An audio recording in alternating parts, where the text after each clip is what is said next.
오늘 우리에게 주신 하나님의 말씀은 마태복음 17장 14절에서 27절까지입니다. 그들이 무리에게 이르매 한 사람이 예수께 와서 꿇어 엎드려 이르되 주여 내 아들을 불쌍히 여기소서. 그가 간질로 심히 고생하여 자주 불에도 넘어지며 물에도 넘어지는지라. 내가 주의 제자들에게 데리고 왔으나 능히 고치지 못하더이다. 예수께서 대답하여 이르시되 믿음이 없고 배역한 세대여, 내가 얼마나 너희와 함께 있으며 얼마나 너희에게 참으리요. 그를 이리로 데려오라 하시니라. 이에 예수께서 꾸짖으시니 귀신이 나가고 아이가 그때부터 나으니라. 이때 제자들이 조용히 예수께 나와 이르되 우리는 어찌하여 쫓아내지 못하였나이까. 이르시되 너희 믿음이 작은 까닭이니라. 진실로 너희에게 이르노니 만일 너희에게 믿음이 겨자씨 한 알만큼만 있어도 이 산을 명하여 여기서 저기로 옮겨지라 하면 옮겨질 것이요 또 너희가 못할 것이 없으리라. 갈릴리에 모일 때 예수께서 제자들에게 이르시되 인자가 장차 사람들의 손에 넘겨져 죽임을 당하고 제3일에 살아나리라 하시니 제자들이 매우 근심하더라. 가버나움에 이르니 반세계를 받는 자들이 베드로에게 나와 이르되 너의 선생은 반세계를 내지 아니하느냐. 이르되 내신다 하고 집에 들어가니 예수께서 먼저 이르시되 시몬아 내 생각은 어떠하냐. 세상 임금들이 누구에게 관세와 국세를 받느냐. 자기 아들에게냐 타인에게냐. 베드로가 이르되 타인에게니이다. 예수께서 이르시되 그렇다면 아들들은 세를 면하리라.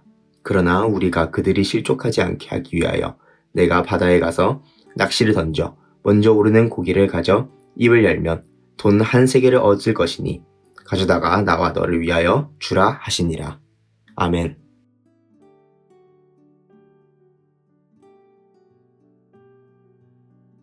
꽤 오래전 일입니다.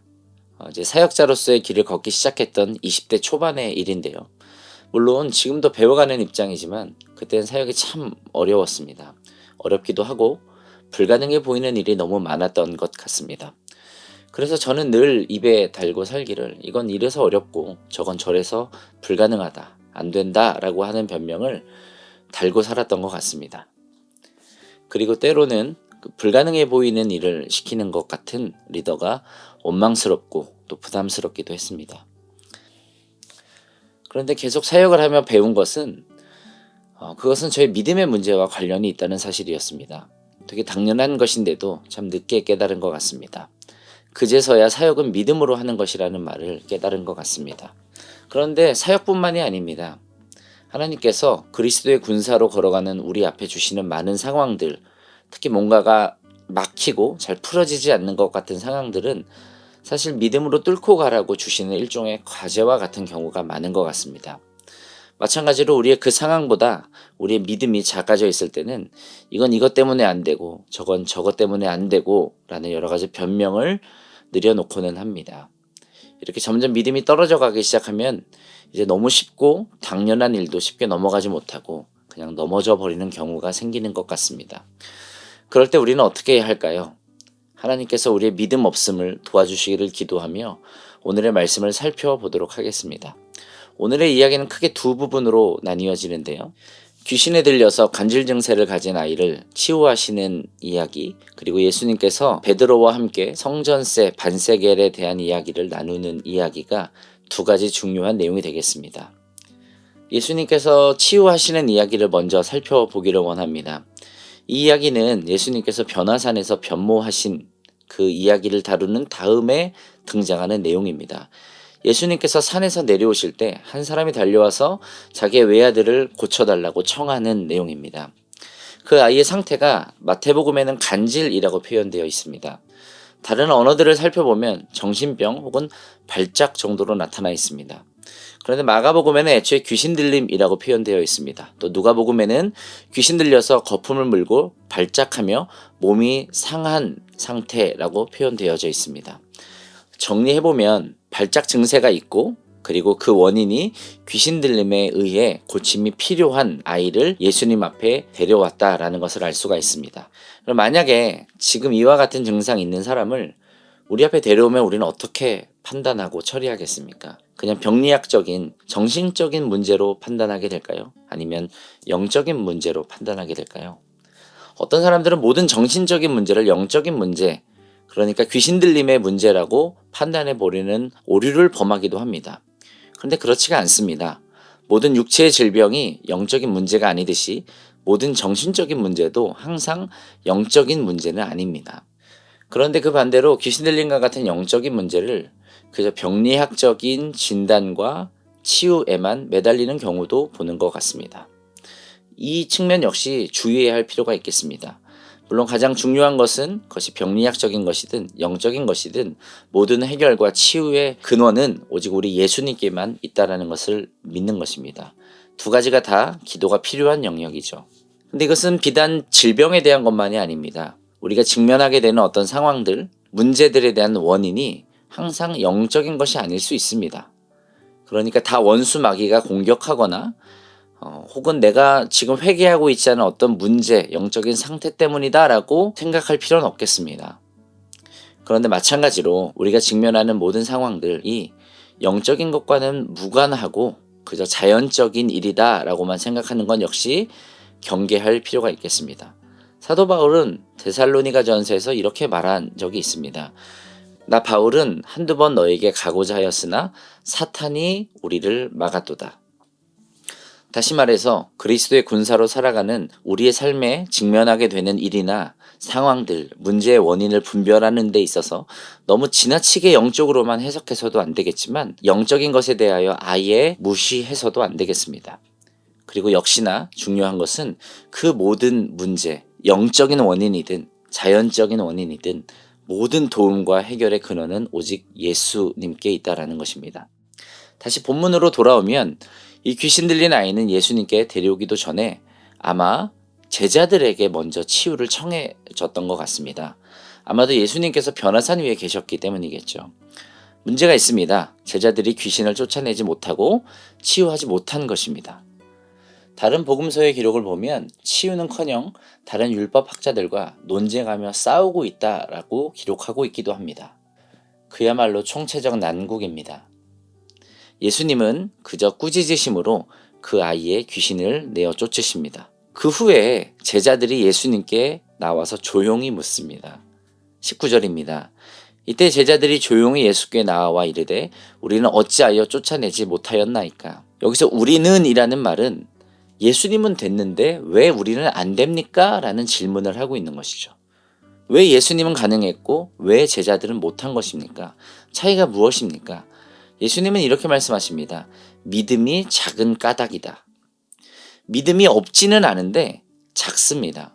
믿음이 아예 없는 게 아니죠. 그런데 믿음이 적은 것입니다. 우리의 본문보다 앞서 마태복음 8장에 등장한 큰 믿음으로 칭찬받은 백부장과는 매우 대조적인 이야기입니다. 우리가 백부장의 이야기를 잘 기억하고 살펴본다면 백부장이 고백한 믿음 그리고 예수님이 칭찬하신 그 믿음은 단순히 내가 말하는 대로 혹은 내가 믿는 대로 된다라는 막연한 믿음 혹은 주술적인 믿음이 아닌 것을 볼 수 있습니다. 백부장은 이렇게 말합니다. 나도 남의 수하에 있는 사람이요 내 아래에도 군사가 있으니 이더러 가라 하면 가고 저더러 오라 하면 오고 내 종도로 이것을 하라 하면 합니다. 그러니 말씀으로만 하옵소서. 그러면 내 하인이 낫겠습니다. 백부장이 말하는 바는 이것입니다. 이 군대 시스템 안에서도 겨우 내가 가지고 있는 권위에도 내 아래에 있는 사람들이 내 지시대로 움직이는데 하물며 모든 권위보다 높은 권위를 가지신 예수님의 권위라면 그 어떤 질병이든 그것이 무엇이든 그 명령대로 움직이지 않겠습니까? 라는 말인 것입니다. 백부장은 예수님이 누구이며 어떠한 분인지를 깨닫고 그것을 믿고 고백한 것입니다. 백부장은 예수님이 만물을 다스리는 권위를 지니신 분이심을 믿고 있었던 것입니다. 오늘 본문에서도 이 산도로 명하여 옮겨지라 하면 그대로 될 것이다 라고 말씀하고 있습니다. 이건 역시 그저 내가 말하는 대로 그대로 될 것이다 라는 것을 의미하지 않습니다. 말의 힘, 말의 능력 이런 것을 강조하는 것이 아닙니다. 믿음이라는 것은 만유보다 크신 예수님의 권위를 이해하고 신뢰하는 것에 기초합니다. 우리가 어떻게 그것을 알 수 있습니까? 오늘의 본문 두 번째 이야기에 그 힌트가 있습니다. 가버나움에 베드로의 집에 예수님이 머물고 계셨습니다. 그런데 어느 날 성전세를 걷는 사람들이 베드로에게 따지는 장면이 등장합니다. 너희 선생은 성전세를 안 내느냐라고 물어본 것입니다. 베드로는 아니다, 내신다라고 대답하고 귀가합니다. 예수님께서는 이 모든 상황을 이미 아시고는 베드로에게 갑자기 질문하십니다. 이 세상의 임금은 아들에게 세금을 걷느냐 아니면 타인들에게서 세금을 걷느냐라고 물어보십니다. 그 당시의 법에 따라 베드로는 대답합니다. 아들이 아니라 타인입니다. 예수님이 대답하시기를 그렇다면 아들들은 세를 면하리라. 예수님의 대답은 무슨 뜻입니까? 예수님은 성전의 주인이시자 만물의 주인이신 하나님의 아들이시기에 성전세를 낼 필요가 없다는 뜻입니다. 여기서 아들들이라 말씀하신 이유는 예수님뿐 아니라 그에게 속한 제자들과 우리를 포함하신 말씀일 것입니다. 그러나 그럼에도 예수님은 성전세를 내십니다. 굳이 사람들을 시험에 들게 하거나 자극할 필요가 없기 때문입니다. 이 이야기를 통해 명백하게 보여지는 중요한 사실 중 하나는 이것입니다. 예수님은 하나님의 아들이십니다. 즉 나사렛 예수님은 신적인 존재로서 신적인 권위를 가지신 분이라는 것입니다. 오늘의 본문은 이 예수님의 권위에 대한 겨자씨만한 믿음이 있으면 저 견고한 산과 같은 문제나 상황이나 어떠한 일도 옮겨지고 해결될 수 있다는 것을 우리에게 말씀해주고 있습니다. 지금 제자들이 왜 귀신에 대한 치유를 행하지 못하고 있는 것입니까? 혹은 우리는 우리 앞에 놓여진 이 문제들에 대하여 왜 해결하지 못하고 있는 것입니까? 예수님이 만물의 주인이 되시는 하나님의 아들이라는 믿음이 작은 까닭입니다. 믿음이 있기는 있습니다. 작습니다. 이 상황보다 작습니다. 이 일보다 작습니다. 예수님의 권위에 대한 우리의 믿음이 겨우 그 정도여서 그런 것입니다. 마지막으로 여기 21절을 살피며 마치기를 원하는데요. 우리가 가지고 있는 성경에는 없음이라고 표기되어져 있을 것입니다. 혹 관주가 달려있는 성경을 찾아보신다면 이렇게 쓰여져 있을 것입니다. 다른 어떤 사본에는 기도와 금식 외에는 이러한 종류의 귀신은 나갈 수 없다라고 기록되어져 있다. 말 그대로 후기 사본이라고 부르는 여러 사본들에는 기도와 금식 외에는 이러한 종류의 귀신이 나갈 수 없다라고 쓰여져 있습니다. 다만 그보다 역사적으로 먼저 존재했던 몇몇 사본에는 이 내용이 들어있지 않기 때문에 정통적으로 없음이라고 표기하기 시작한 것입니다.